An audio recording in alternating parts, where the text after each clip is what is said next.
Good morning, India, and welcome to Gunnershot. Today we're going to tackle two issues. Is India the collateral damage of the Iran-USA war? And is Pakistan having second thoughts about India?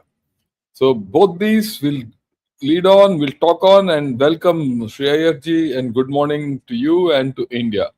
How are you? Good morning, India, and I'm well, sir. Thank you for having this thing. And viewers, please like, share, subscribe, whichever channel you are watching it on, P-Gurus or Gunnershot, please do subscribe. And I'm hoping that you're going to keep the like count and the view count almost the same. If we do that, we're going to have a very good session. Back to you, sir. Oh, thanks a lot. You know, in the past 3-4 days, 3 tankers have been hit, or 3 cargo ships, whatever they are, in the Gulf of, in the Strait of Hormuz, more outside the Strait of Hormuz, by US Navy. And we've had 3 Indians who have died. All these 3 are basically Indian ships, but with different flags. You know, those names Indian, they're registered elsewhere. And what people say is, I mean, there are 2 versions to it, or there are 2 ways of looking at it. One is these ships were trying to run the blockade in some manner. They were sanctioned and all that. And hence, as they were trying to run the blockade, they were hit. And, and their AIs was off. And they were going on they had gone dark. And so US says, look, if you've gone dark, we're going to hit. And if someone's going to die as a result of it, that's too bad. The other way of looking at it is, why is US targeting Indian ships only? Why not others? I'm sure others also who are happening. So the question is India becoming the collateral damage of this whole story? And the second question is, where will India-US relations go from here? After all, we have issued a demark to the local ambassador, and Sergio Gore, and something has happened. And I want your view, because more than my view, I think your view is important, Sree Iyer ji. You've been watching it. Yeah, please. Thank you so much, sir. Viewers, good morning, India, to all of you. See, what is happening is that it's a tricky situation for United States, which is blockading Iran's blockade. In other words, it's outer ring. They are building a moat around Iran's blockade. And in doing so, what United States is also doing is basically doing what Iran was doing, which was to turn off the transponder and make their ships, not so big ones, but relatively easier ones to navigate, to hug the coastline. That means they are going from Kharg Island, they're hugging the coastline of Iran and slowly escaping the blockade and going into the open seas. Now, what the United States did is on the other side, the same thing. They will hug the coastline on the Omani UAE side, and then they go out. So in between these 2 things, the problem comes when someone has to cross from the Omani way to the Iranian way, or somewhere something like that has happened. And the first 2 were disabled. The third one, I think there was an explosion in the engine room that caused the death of 3 sailors of Indian origin. There are other country people also. These are all merchant navy ships. It's unfortunate that Indians have gotten caught in this crossfire. We don't know the illegalities. I'm sure US will respond to that sooner. This is going on one side. For the 39th time, somebody's actually keeping count. Trump has claimed that the war has stopped. And that's again... We'll come to this. We want to discuss this issue first. I'll pin you down here. Let's look at this damage bit. Let me elucidate this a bit. You know, this, and we'll talk of the India-US relationship. We'll come to Trump. That's an interesting thing that you said, the 39th. So we'll come to that. The point is this. You know, is India becoming the collateral damage in this? What effect will it have on, India-US relations? There are legalities to this whole show. US might say, I've declared a blockade and you're running the blockade, whether you like it or not. This is a sanctioned ship. So I'm at liberty to hit you. Okay, you hit. But why 3 Indian ships in a row? Is there some method which could have been evolved beforehand? Right? So many people see India becoming the collateral damage in this. Then there's another angle to this. This is not the first war where India has become the collateral damage of this, of USA's wars. The larger issue. In the first war against USSR in Afghanistan, go back to the days when Zia-ul-Haq created the Mujahideen and all that. It was through CIA funding. It's very clear. And you wanted to push USSR out. You used Pakistan and created all that, and you fed money into Pakistan. This was a US war. There's no doubt about it. But India was the collateral damage there also, because we had to face militancy, enhanced militancy in Pakistan, in Kashmir, and even in our borders, Punjab. Because Zia-ul-Haq and his gang got money, they funneled it this side and they destabilized India. Right? That was the first time. The second time, again, when the global war against terror after 26/11 and all this, Pervez Musharraf took all the money. He allowed America and to operate out of its bases and he used that to attack us. It's not one, many issues. It's just not Kargil, right? It's a parliament attack and all this. And we couldn't do anything because the Americans stopped us. This happened again in Sindoor. Again, Sindoor, I'm now very clear about this formulation I'm talking. Why did Sindoor stop? Many people ask, why did Sindoor stop? Yeah, Sindoor ideally could have continued for another 2-3 days and could have hammered Pakistan into nothingness and then let go. But we stopped probably because of pressure from the US, who wanted to go and attack, allow Israel to attack Iran. After all, just 3-4 days after, India stopped hitting Pakistan and Op Sindoor, Israel took off on Iran, if you remember. So why is this again? See the sequence of events which are there. I like your and what will it do? Because our relations are now just coming out of a trough. Definitely not at a peak. We are at the bottom of the curve. And when you are at the bottom of the curve between India and USA, you just had some kind of not even a rapprochement, some kind of understanding that we need to go up together. This comes. Where does that? Is this entire business of US? Is US now coming to a situation where it's going to harm its allies on a permanent nature? You look at Trump's tariffs, same thing. We were the collateral. The problem was between Ukraine and Russia. And we were the collateral for that. And not China. The tariffs came on us. So is there a larger issue of the India-US relationship which is at stake, and how is it getting affected? That's the question. Your view, sir?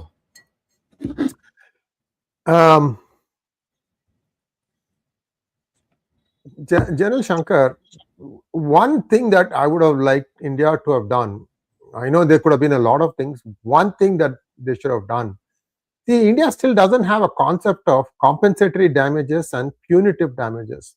The punitive damage in my book would have been to go and drop something on the ISI headquarters, because that's where the whole planning happens.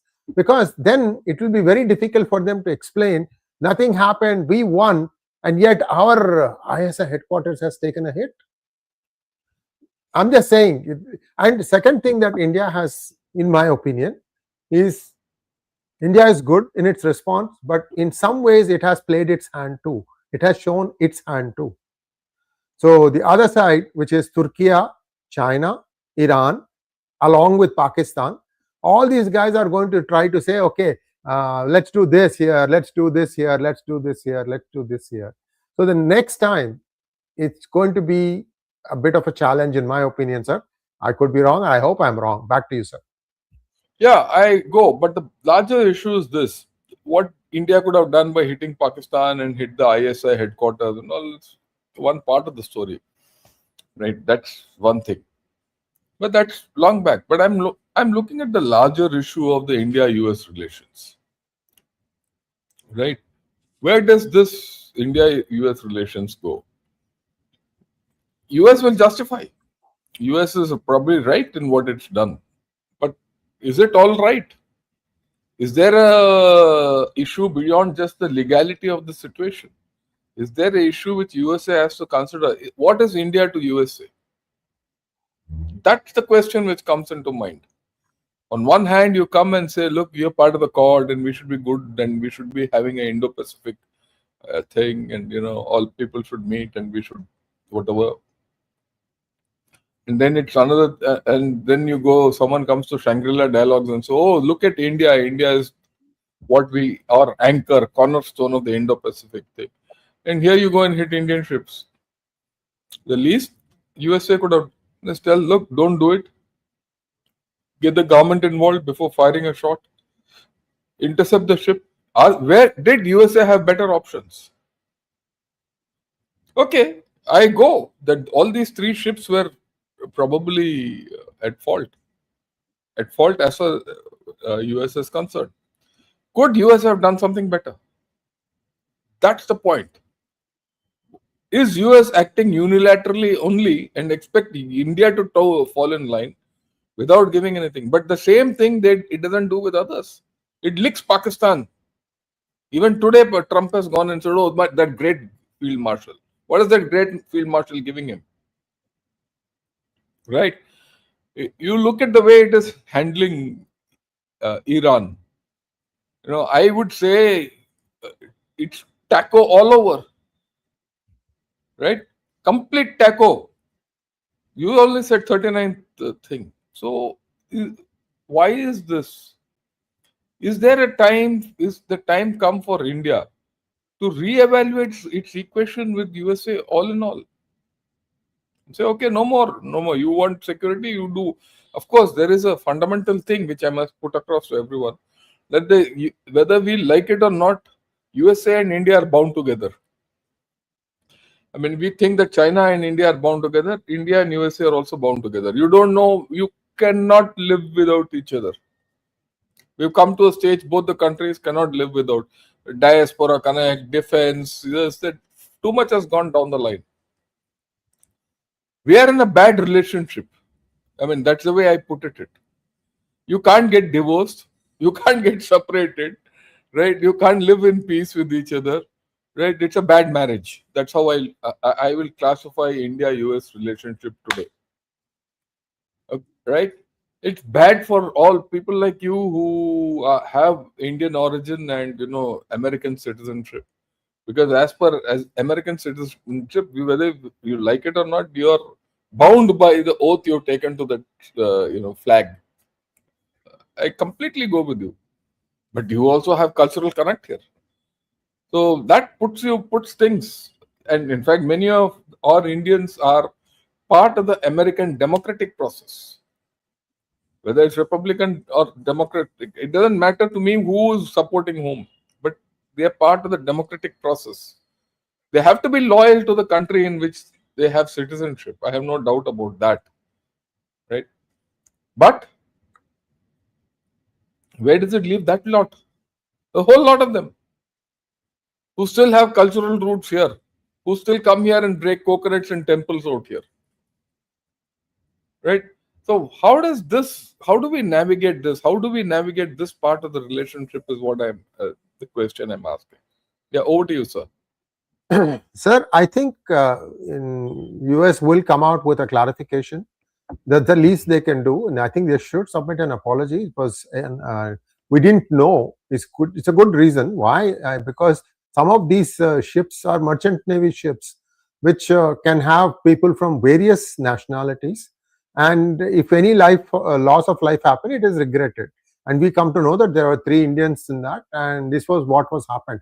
Some kind of a clarification has to come from the United States. I expect that to happen, General Shankar, because it was not you are Indian, therefore I am hitting you. You see what I'm saying, right? Yeah, I understand. Yeah. I understand. So we are going through a tough phase, if I may say, strategic evolution as a nation. You have, in one hand, please understand, all viewers, right? Mm, I think, you know what, in this war, whenever this ends, and however this ends, India would have come out stronger overall. Economically, will be stronger, and many things. This is a blip in the whole larger scenario of India. Let me put that. India-US relations is just one part of our story. This is a time. This is a time when, you know, there's a lot of problems around you. Pakistan, Middle East, everything is virtually in turmoil. USA itself is in turmoil. Please remember, there's an internal factor to India, USA, and there's an external factor to India, USA, which they are at odds with each other. And they've never had a disruptive president like Trump. You ask any 5 Americans, you'll have 10 views on Trump, right? And on the other side, you have a China, which is externally hard and internally brittle. In fact, internally weak. And it wants to rule the world, which it can't, and it is more aggressive by the day. And we are caught in a situation where we are rising, and there are a lot of dangers, and everyone is emotive, and everyone is conscious of this rise in India. So we have issues internally which we have to resolve. Having said that, externally, this phase is probably one of the toughest times. It's even tougher than the times when we went through decades of counter-insurgency and insurgency in J&K. At least in J&K, we knew who the enemy was. We knew it was the militants. We knew it was Pakistan. We could address it. And we knew Pakistan was being abetted and aided by China. We knew it. We knew that, you know, USA was preventing us from acting. We could handle it. And there was action. But in this case, we don't know who we have to navigate with. Of course, we are on our own, right? But the good thing is, I think India has the capacity to come out of it, and it is displaying that. And we'll talk more of this. We will talk of India, how it is riding this crisis, maybe tomorrow or day after. How is India riding this whole crisis? Will it emerge stronger or weaker? Is a question, and we'll see. We'll discuss this separately. But this is a difficult equation for all of us, right? And that's how it is. Anything more you want to say? Because I want to give a small update on what's happened in the Iraq war and Trump and all that. We can then move ahead. Yeah. So India doesn't have it easy either. See, the information I'm having is that India doesn't buy all its oil using long-term contracts. It has a lot of things where it is buying retail. It also is called a spot price. People will try to tell me, oh, you don't know anything. Basically, what it is that you are doing negotiations all the time. And for some reason, India doesn't prefer to do long-term negotiations for sizable amount of its oil. It only does it for a few. There may be other reasons for it, not technical reasons. There may be other reasons for it. I won't go into that. And this puts India in a bit of a disadvantage, because it is possible that out of its full quota of requirement of crude, there may be 5%, it may be paying $160 per barrel. Possible. And don't hold my number to it, because the reason I'm saying 160 is because that's what the foreign minister of Kingdom of Saudi Arabia said. Basically, he was saying that the crude price being quoted in the stock exchanges, those are futures and those are BS. That's for something, but it's not really the market price. There will be always some variations, viewers, because the market price is in the risk. But now Lloyd's is beginning to underwrite these shipping tankers. This happened like 3-4 days ago. So a little bit of respect is coming for India. At the same time, India needs to figure out if there is a way they can foolproof this whole thing. Certainly, putting a pipeline connecting Oman with India is a good idea. But see, Nord Stream pipelines have been done, but those are like 30-40 kilometers, and they are in shallow waters. This is pretty deep. So I'm curious whether that can be doable. You can put cable, okay, you can put cable lines. Cable is not going to take a lot of pressure, but these are carrying a lot of oil. It will not be just for oil, it will also have other things such as natural gas, maybe LPG also. So 3 or 4 big pipes all going together from one side to the other. There are a lot of things that need to be factored in. This is my limited point, sir. Back to you. Yeah, thank you. Sree Iyer, this chap, 𝗟𝗡𝗞𝗦, I would like you to ban him and take him out, because he's calling me a funny Subedar general. He can call me anything, I have no problem. And I'd like to tell everyone, I take this seriously. In military service, a rank is sacrosanct. And, and rank is part of your character. And this is not only Thanks, sir. Yeah. It's not only, thank you. It is not only for me as an individual, it is for militaries across the world. It is something which you have to understand. It's not a matter of one idiot coming and trolling here, right? It is not. For many people, names don't change. But in the armies, the world over, your name changes with your rank. Right? And the rank is permanent. The rank is permanent. Okay? If you see my name, it is Lieutenant General P.R. Shankar, retired. It's not Lieutenant General who's retired. The Lieutenant General is throughout my life. And for those of you who don't understand the value of this rank, because this is something which everyone should understand. This is done not only in India, it's done worldwide. The world over, right. World over. This is, the rank never retires. The person might retire, the rank never retires. And anywhere in the world, when a veteran dies, his last rites are taken care of by his unit. The family might not come, but the unit is there. That's how sacrosanct it is. I'm not unhappy with that fellow calling me something. He can call me anything. But he's desecrated a rank, a military rank. I would suggest those of you who come here, please don't do this ever to anyone in any country. Respect that rank. Okay. Now I'll go to a little thing ahead. Same thing. We'll just continue it. What did Mr. Trump put out? What's happening in the Iran war? Yesterday we heard that he's going to do a lot of strikes and all that. Then he put out this Truth Social. He says, based on the fact that discussions with the Islamic Republic of Iran have been brought to the highest level of Iranian leadership and approved. He spoke of this.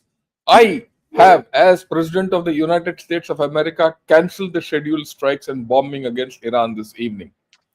Discussions and final points have been in both concept and great detail approved by all parties involved, including the United States, Israel, Saudi Arabia, UAE, Qatar, Turkey, Pakistan, Bahrain, Kuwait, Jordan, Egypt, and others. The naval blockade will remain in full force until this transaction is finalized. And here he says time and place of the signing is to be announced shortly. Then, of course, he went on. We just made a great settlement of He announced it himself. the war with Iran, and we're going to be subject to finalization of documents. We should get done over the next few days.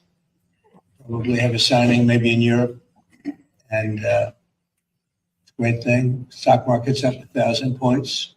That means they like the deal. See, that means if the market goes down, that means they don't like the deal. But it's been up. Oil's dropped. Oil will start coming down to, I think, even lower than it was before.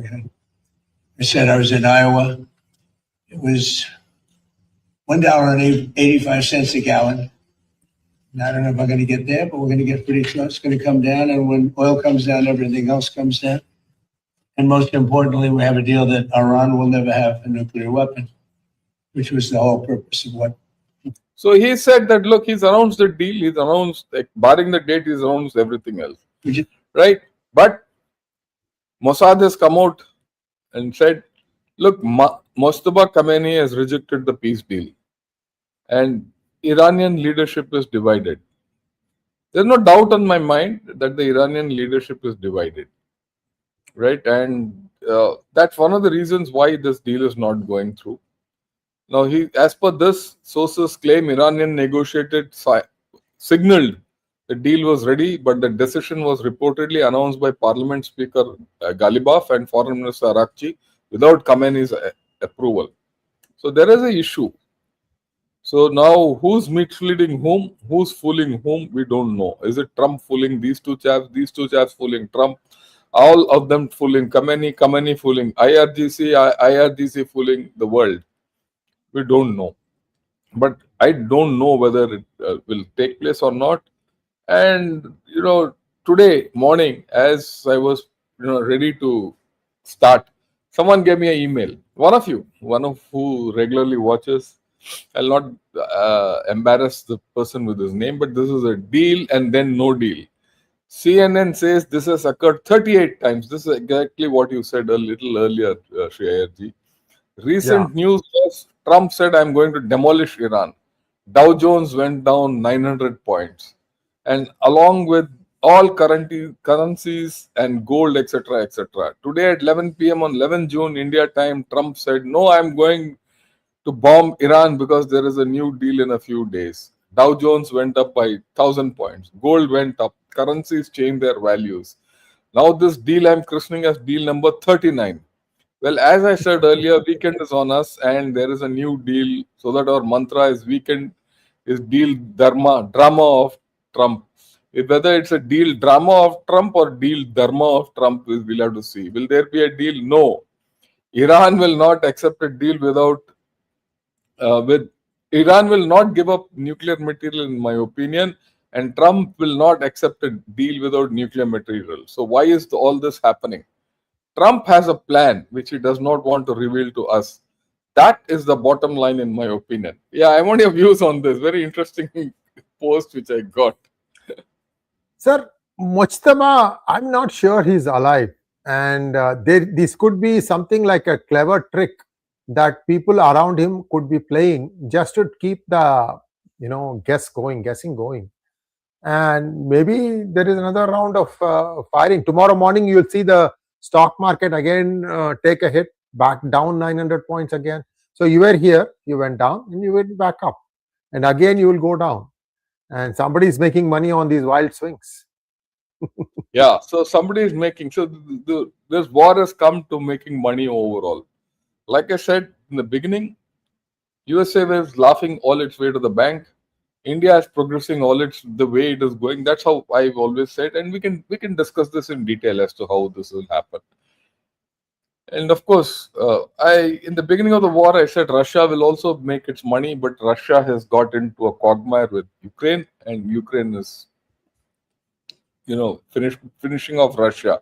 Russia will come out worse than it started. China and all that is where it is. We'll discuss that in a thing. You have anything more to say? Because I'm going to switch to Pakistan. No, sir. We can go on to Pakistan now. Yeah. Look, yep.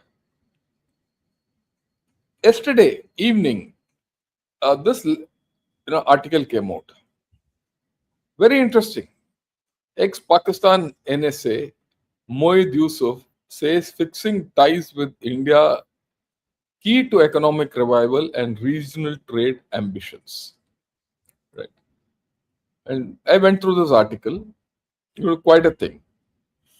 Now, then I said, okay, in this article quotes a paper written by Moid Yusuf. And so I went into that paper.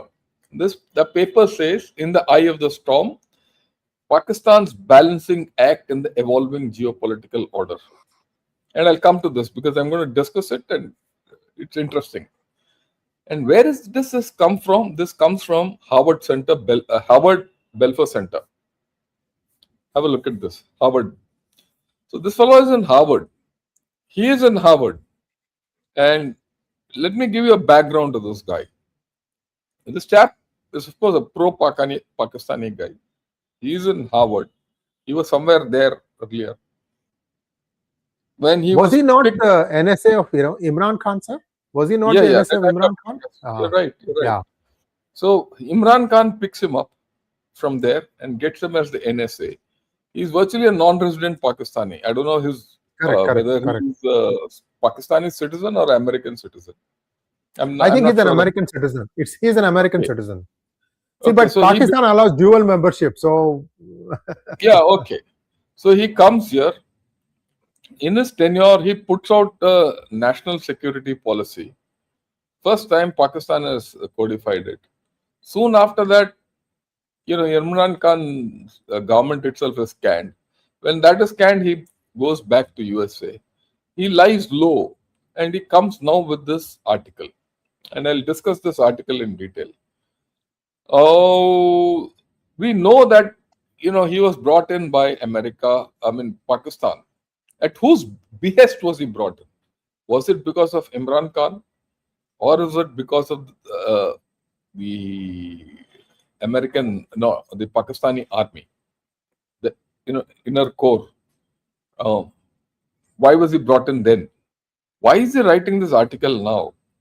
The fact that this fellow is embedded in Harvard, Belfer Center, is indicative of fact that the Pakistanis are still held high in esteem, right? And this is you have to view it when Trump is praising, his field marshal to sky high, and this chap comes out with this formulation, and the field marshal is completely anti-Indian. If there's one place which he wants to destroy, it is India. And this fellow says build bridges with India. Why is he doing this? Why is Pakistan doing this? Is this a new formulation? No. If you go back about 2-3 years back, I would say about 3 years back, a lot of opinion makers in Pakistan said, look, our salvation lies not in the West. It doesn't lie with China. It doesn't lie with the Gulf countries. It lies with India. It's a reality. That's a hard reality. And the hard reality is, which they also know, that while Pakistan's future and progress lies with India, India's future and progress doesn't lie with Pakistan. Because India has risen to that level where we have started looking over Pakistan.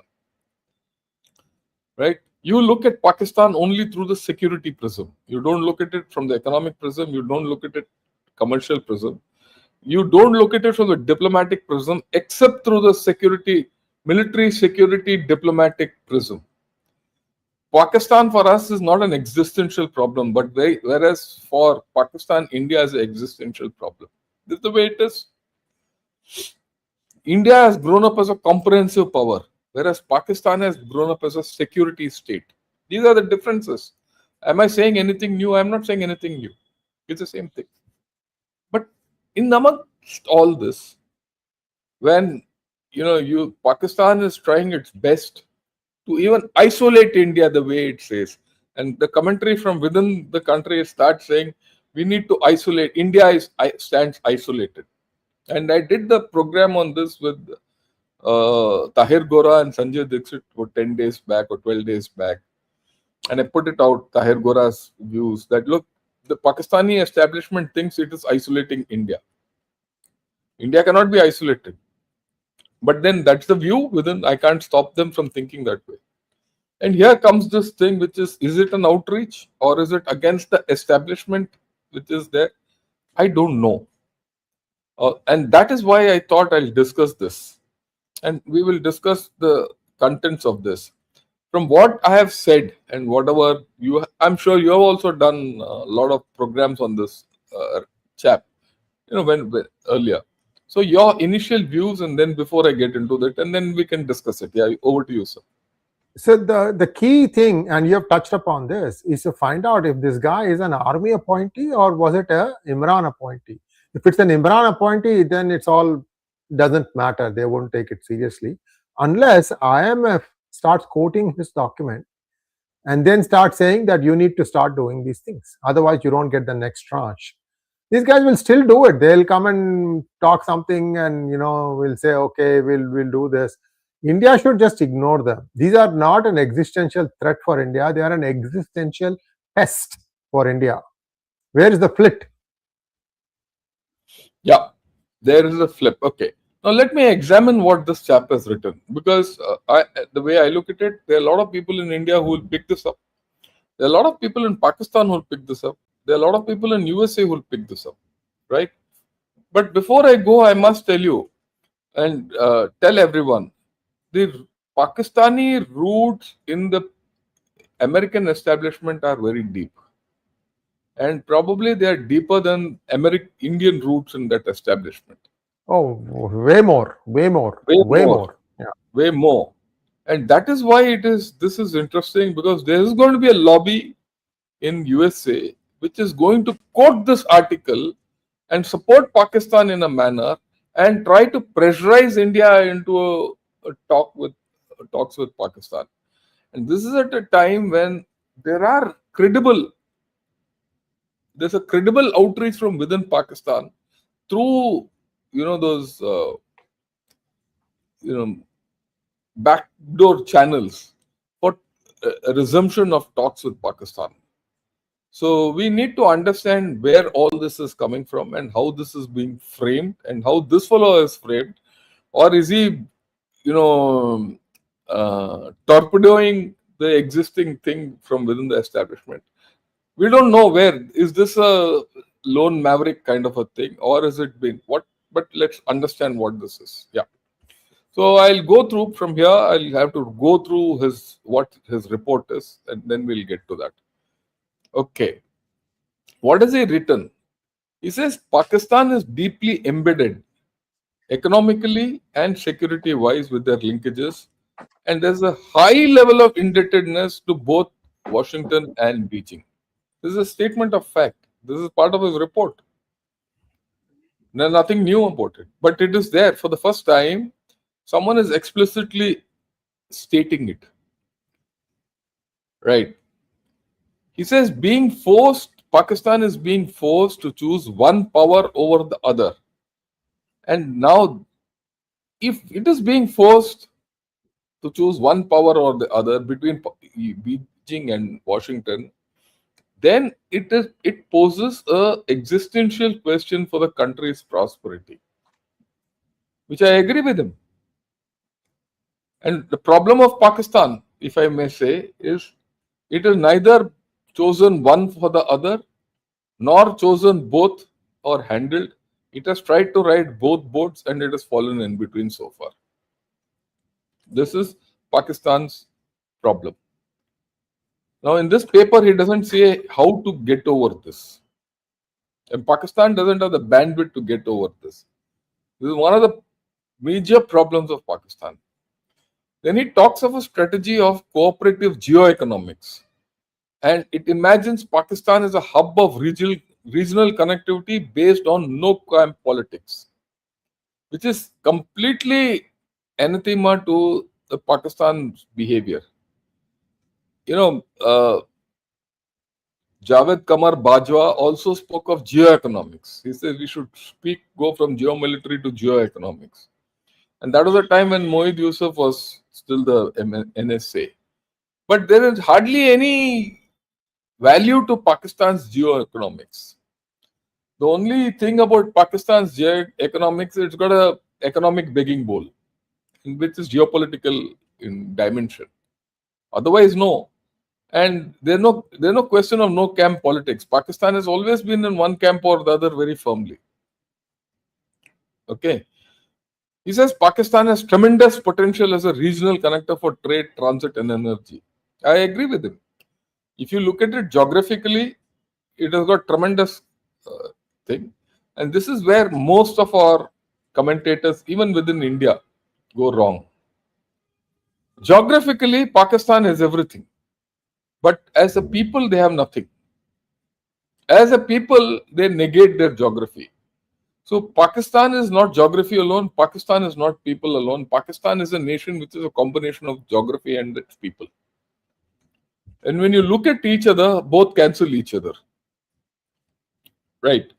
I'm making this point because one has to understand this in the right context in which this new formulation has come. Now, while Pakistan has made significant gains with China, the CPEC, which means that he Pakistan feels it has made significant gains.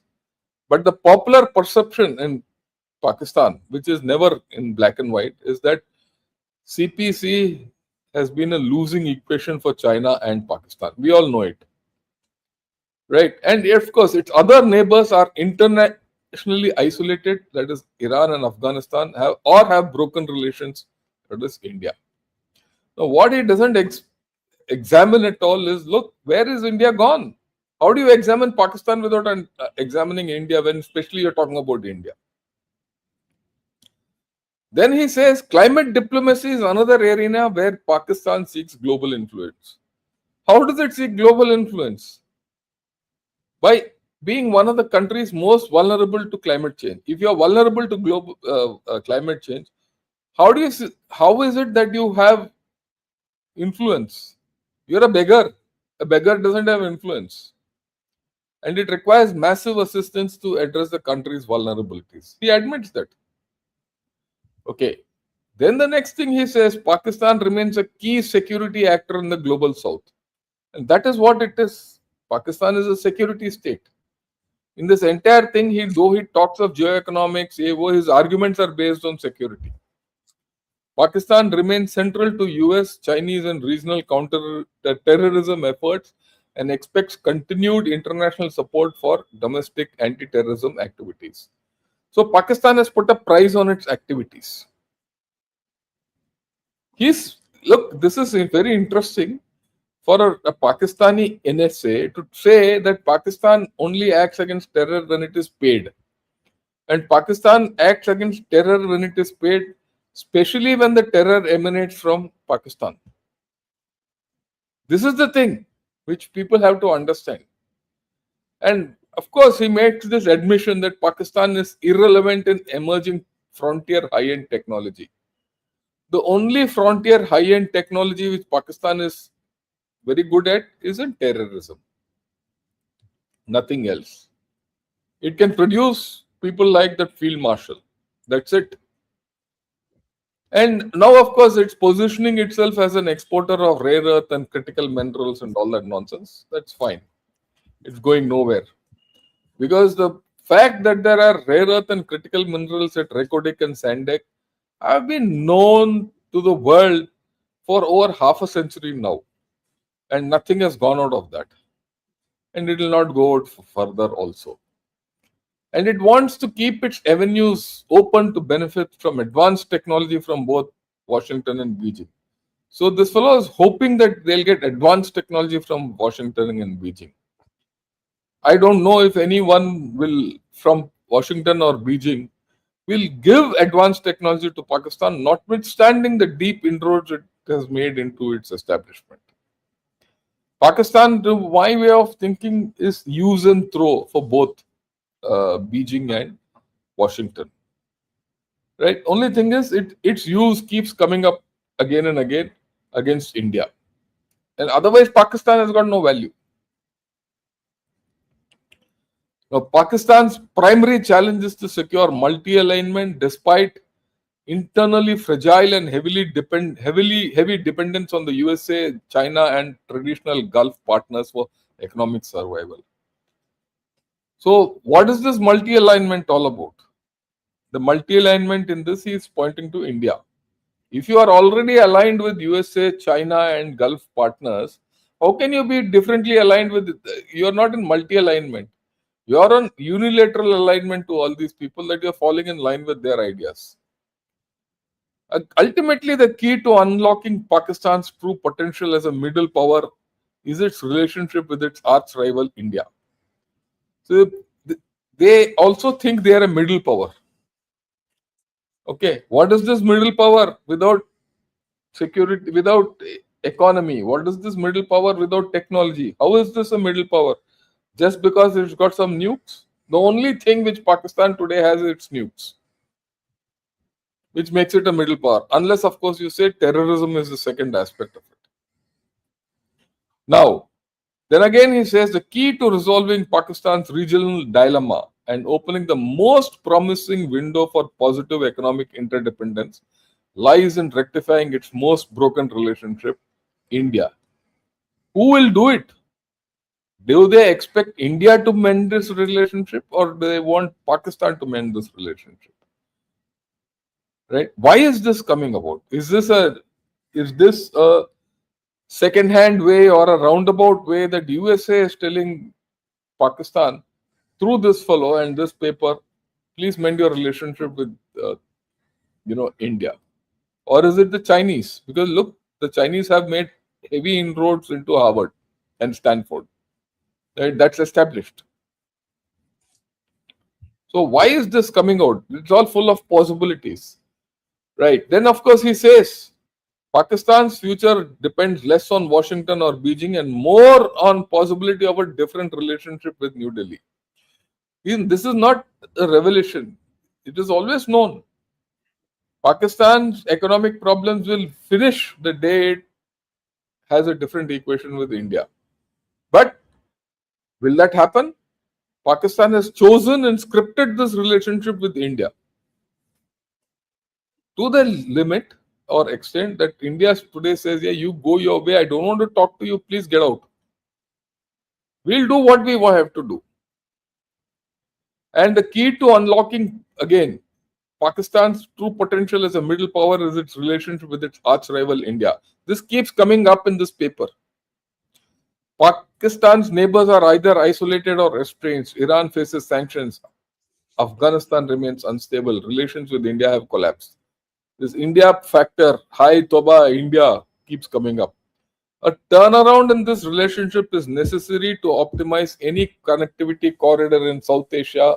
Without an east-west axis, the Chinese-led north-south corridor remains limited in reach. This is all this. Of course, he's completely whitewashed over Pakistan's perfidy to its own people. I'm not talking about India, to its own people, to its own, friends and neighbors, especially its perfidy towards Afghanistan, whom it considered as its strategic backyard, and today it is bombing. And its own people, we've seen all this in great detail, right? And then, of course, he goes on to say, I'm sorry I'm taking a little longer time because I think this is important to understand. Pakistan's economy remains deeply dependent on external support. The country relies on China for investment, United States for exports, and influence within international financial institutions, and Gulf states for remittance, loans, and energy support. If this is the way Pakistan has grown, by now it should be a prosperous state because China has invested. United States has opened its doors for Pakistani exports with least tariffs, and Gulf has invested into Pakistan. Still, Pakistan has not gone up. So the problem with Pakistan is not external to India, it is internal to Pakistan. Despite these relationships, Pakistan remains trapped in recurring economic crisis because the problem is within. Unless Pakistan sets its own problem right, nothing will happen. Now, any day now, today or tomorrow, Pakistan's budget is going to come out. And here you have Miftah Ismail. Miftah Ismail was the finance minister sometime, I think, under Imran Khan. And if you hear Miftah Ismail's writing and read him and all, he comes across as a sane guy. You leave the fundamental thing that every Pakistani is anti-Indian. If you take that equation out and see what he says, he comes out across as a sane guy. And he talks very candidly about Pakistan's economic state. Forget about security and all that. Because that guy, Moid, Ismail, Yusuf wants geoeconomics. So is Pakistan in any geoeconomic state? Listen to him.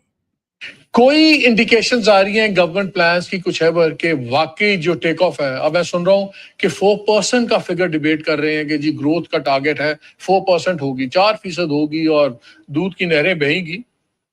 क्या होगा sir? देखें, अगर historically देखें तो शहबाज साहब का ये 5वां बजट है, 4 साल हो गए इनको. पहले साल इनकी मनफी 0.26% ग्रोथ थी, फिर 2.2% और फिर 2.5%.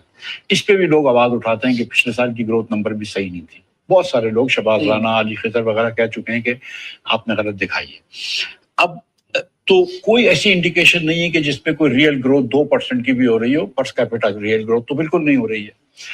अब ये कहते हैं कि स्टेबिलिटी लेकर आ गए, तो स्टेबिलिटी तो आईएमएफ प्रोग्राम जब शुरू हो गया था तब हो गई थी। आईएमएफ प्रोग्राम तो जून 23 में शुरू कर गए थे शहबाज शरीफ साहब, जब डार साहब को छोड़ के ये खुद चले गए थे पेरिस। तो जब से आईएमएफ आया हुआ है उसके बाद तो कंट्रीज बैंकरप्ट नहीं होती, डिफॉल्ट नहीं होती, तो फिर स्टेबिलिटी किस चीज की है? क्या स्टेबिलिटी एम्प्लॉयमेंट के अंदर है या अनएम्प्लॉयमेंट बढ़ रही है? क्या स्टेबिलिटी पावर्टी रेट में है या पावर्टी बढ़ रही है? क्या स्टेबिलिटी यूटिलिटी रेट्स में है कि बिजली और गैस महंगी हो रही है? क्या स्टेबिलिटी इन्फ्लेशन रेट में है या इन्फ्लेशन बढ़ रहा है? मतलब मुझे समझ में नहीं आ रहा कि 4-5 साल के अंदर, ये 4 साल में शहबाज साहब अपनी किस माशी कामयाबी की निशानदेही कर सकते हैं? So you see, for the past 5 years, under this, illegal government, Pakistan has only gone from bad to worse. Right? And if you see this map, we saw that yesterday also. We spoke about it. When we spoke about Article 28 with the constitutional amendment which is coming. And we spoke about POK and Gilgit-Baltistan, and, all these, Khyber Pakhtunkhwa, Balochistan. The periphery of Pakistan, the north and the western periphery is in turmoil. The eastern periphery is the existential threat. In the center, there is chaos. So all this nonsense which that fellow has spoken and the reality which Miftah Ismail has spoken are at variance with each other. Right? The question then is, again, I get back to the first thing. Why has this come? What are the import for this and all this, and why? What is it that we have to see? Because whenever a thing like this has happened, in signal like this has happened, there is something which has happened in Indo-Pakistan relations. Your views, then I will take it forward. Sir, two things. In my book, they are not a middle power, they are a middle power. And that's what they are good at.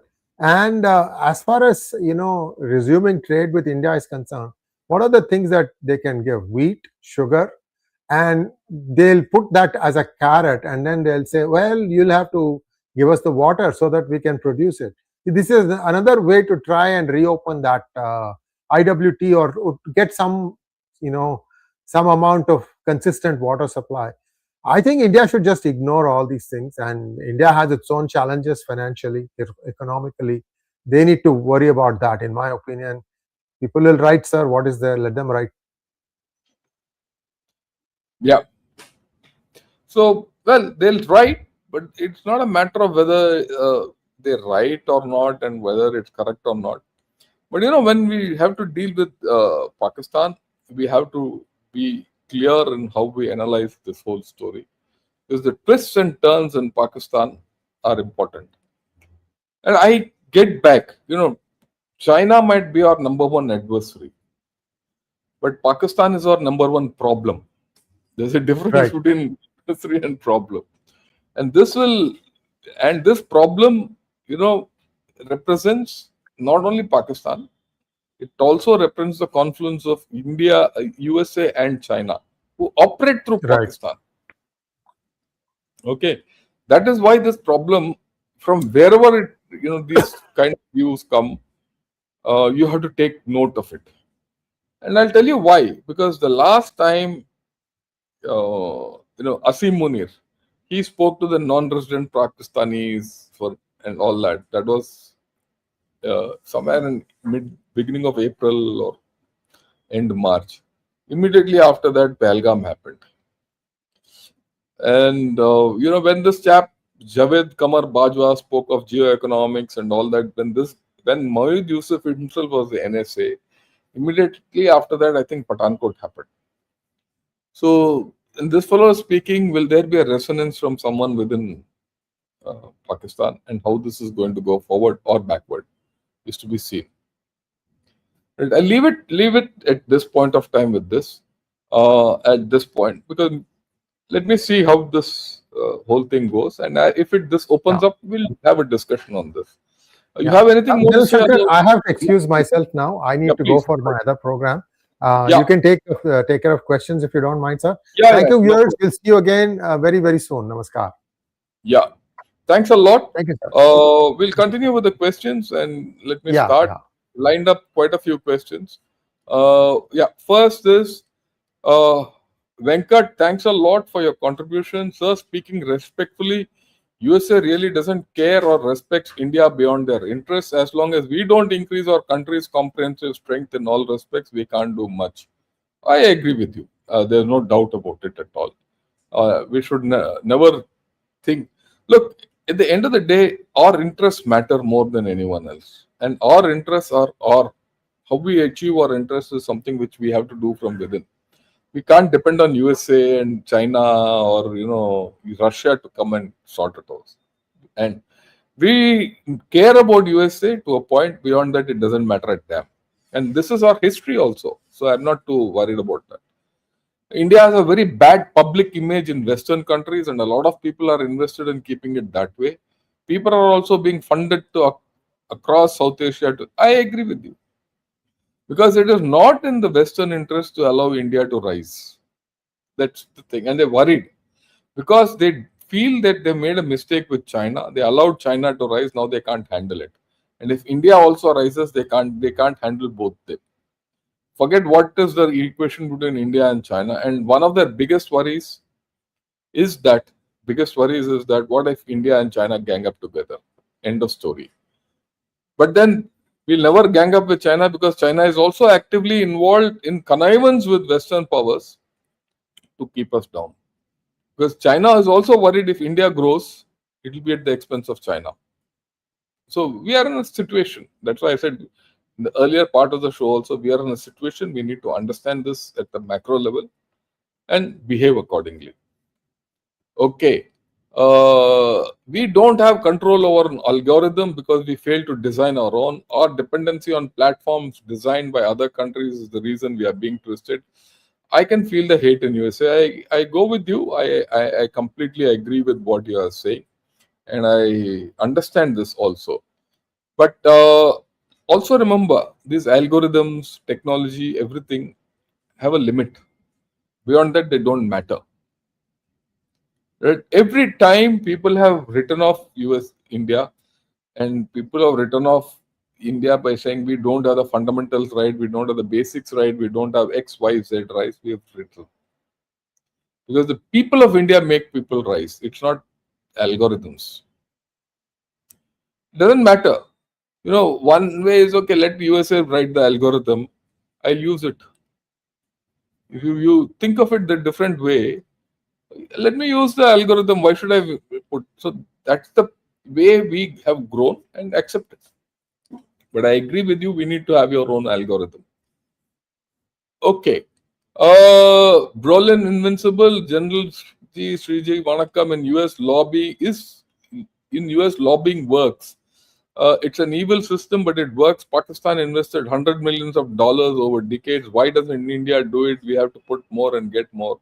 I agree with you. We are doing it, but we are not adept at it. Let me also be honest. We are not adept at it. We are not used to this form of functioning. It goes against our very ethos. It's not. I mean, for all thing, we have to understand the Hindu way of thinking isn't this way. Okay. And so this government also will not think this way. It is not only now this government, in the previous government. If you have a Hindu growth rate, which we speak of earlier, you have a Hindu thought process also. I'm not talking it being religious or anything like that. I'm talking practicality. This is our thinking. Right? So we'll have to live with it. We grow our way, as simple as that. Ismail is a former finance minister and a Memon, and he's an industrialist too. He has positives. I agree with you. I find him to be a logical thing. Even in Pakistan, there are few guys who are logical. Yeah, I know how important is the rank in defense service. My eldest granddaughter has been commissioned into the US Navy last month after her graduation at the Naval Academy. Annapolis. All the best. Wish her a very happy, career, and I wouldn't say more than happy career. Wish her a prosper, a very good professional and honorable career, which is more important. happiness in the armed forces doesn't come from money. It comes from honor. It comes from being professional, and it comes from being counted as one. It's not easy to gain a rank. It's very difficult to gain the next rank. Right? In any system, it's easy to gain the bottom rank, 2-3 ranks, but the going gets tough later. When the going gets tough, the tough get going. It involves a lot of study and hard work. No one is gifted a rank free of cost. You have to put in your hard work for it. Yeah, please let us know from when 100% water flowing into terrorist factory Pakistan from India be stopped, 100% stopped. Okay, I understand what you're talking. Right. This is going to take a long time, and physically it will not be possible, because you can't stop Ravi and Indus and Satluj flows. The flows from there stopping 100%. And you should see these rivers in spate during monsoon seasons. It's huge. Right. The thing is that the better question is, when does it stop in lean seasons? That's the more important thing.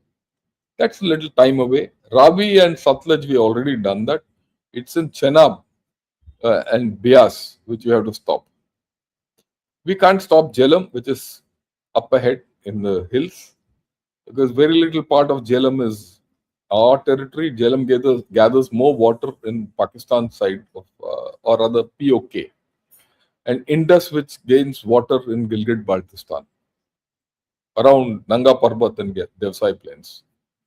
Very little part of India flows in India. So that's how it is. Let's not have fancy ideas that you can stop 100% water. I hope this question is taken. News reports of Pakistan launching a dozen spy satellites over India is serious, and India has not launched a single satellite recently. Plus, don't worry, Shipra. We are things in hand. What Pakistan has launched is hardly anything.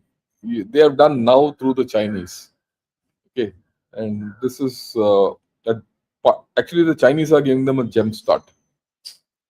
We've had a long history. We have a much deeper thing. Don't worry about it. Every time something gets reported about Pakistan doing something, don't think that Pakistan is at the arrowhead of technology and all that. It's not there. Yeah, so there is no India-US relation, and what USA wants from India is a slave who will do USA bidding and all that, trying to destroy Indian. Yeah, that's a problem that we know, that we have always known, that India should understand, and all Indians should understand, USA is not our friend. USA has never been our friend, incidentally.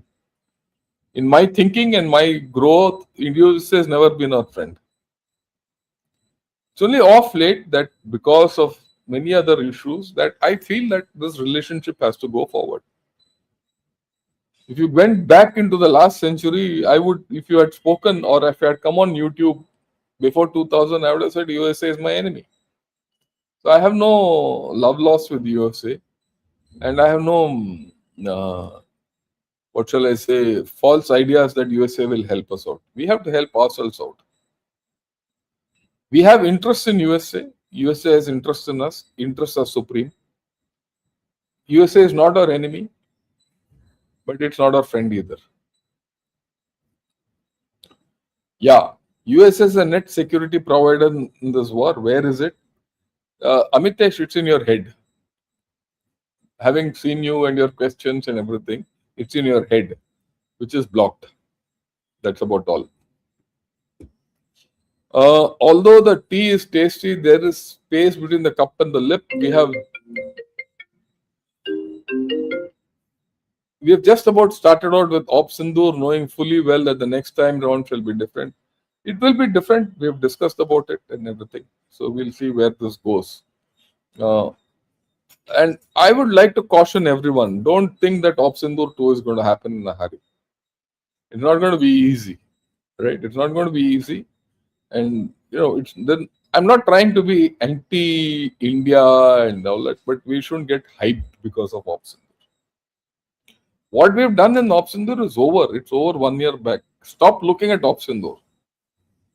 You draw lessons out of 𝗏𝗡𝗏 and move ahead. Don't keep patting yourself on your back. Right? There's no 𝗏𝗡𝗏 2.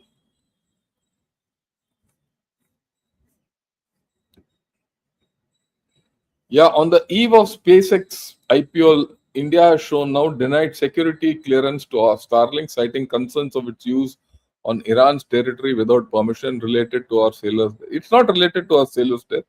We've never allowed Starlink. We knew what will Starlink do. If it enters, we know what will Starlink do.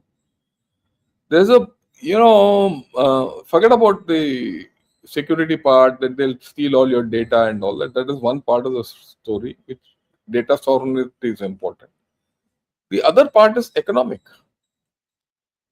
There's a article in Washington Post 2 days back where how Starlink has hooked people onto its network and people can't get off. Initially, their pricing was low. Once people got hooked, end of story. I mean, just imagine if a family has to, or a connection, for a Starlink connection, you have to pay $500 a year. $500 a year is quite a bit. Okay, $500 means about $40 a month. $40 a month is nearly 4,000 rupees. In India, you can get broadband anywhere in India generally, right, for about 500 to 1,000, depending on who's your provider and what your needs are. Are you prepared to pay 4 times and then they'll hook you? So I don't know whether Starlink will be ever allowed, only from the commercial point of view. Same thing happened with Tesla. Elon Musk is not cheap, he's costly. I feel that India-US relation is much deeper. The reason I say it's currently several Indian physicians are stuck in India to, it is much deeper. I agree with you. It encompasses many aspects. I have no doubt about it. And this is going to be a troubled relationship. Like I said, USA is not my enemy. USA is not my friend. It is just that we have interest in USA. USA has interest in us. We have a relationship on which we cannot get out of. And it's a bad relationship. But the relationship is there. You can't help it. So you see how to make it better. If you are in a relationship, bad relationship, the endeavor should be to make it better. That's it. That's all you can do. I suppose that's the view from USA also, and they're not successful at it. They have their problems, we have our problems. And our nations are too big to get cowed down by the other. Apparently, the tough visa security is limited to India only. I know other country physicians have no issues in getting there. See, it's not a matter of India only, because the bulk of such visas are from India, or requests are from India. That's the problem. Okay, the bulk requests are from India, and they have a problem one way or the other about Indian immigration. So both these are combined together of playing it up. They're worried. Whether it is genuine or not is a different story. Well, you have to deal with the situation. That's about it. Yeah. In this times, might is right. Even if China or US is wrong and made blatant blunders, no one will punish them or put them to task, unfortunately. I agree with you. So we also decide might is right and carry on. That's the way I look at it. Right? So we have to go the way we want to do it. We have to go with our interests and not their interests. Of course, whether it's with India, whether it's with China or Pakistan or USA or Gulf countries, there will be a compromise of interests based on mutual benefit.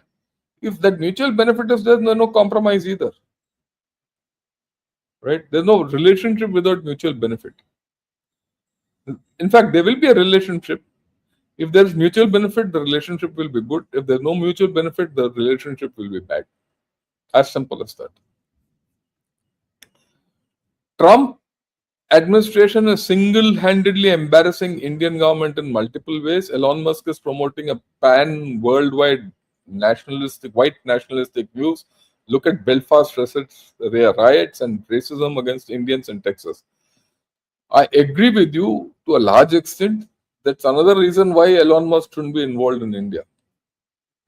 Because the fact is that fundamentally he's a racist. I'm openly saying this. Because if you see his tweets, everything, he believes in racism. And his antecedents are also that way. Okay? His cultural antecedents are that way. So we don't have to, and I don't have to prove myself that he is racist or anti-racist. His outlook is that. So why should we this thing? And let's also realize, legally, racism might not exist in the world. Legally, in all countries and all constitutions, but on ground it comes. Isn't it there in India? It's there. Racism is there in India. You will see it being practiced against people from the northeast in Delhi, on the streets of Delhi. I've seen it. You'll see it being practiced in the south in some form. Everywhere. In India also. So why is it different in USA? So this problem will be there. Let's not run away from this, and we'll tackle it head on. Right? That's how I look at it. I think today we have covered, most of the questions, a lot of questions. Join me in the evening. I'm going to talk of China. Because why I'm going to talk of China, I'll spend a minute and then you can join me in the evening. Whether you're from P Gurus or Ghana Trot or whatever, join me.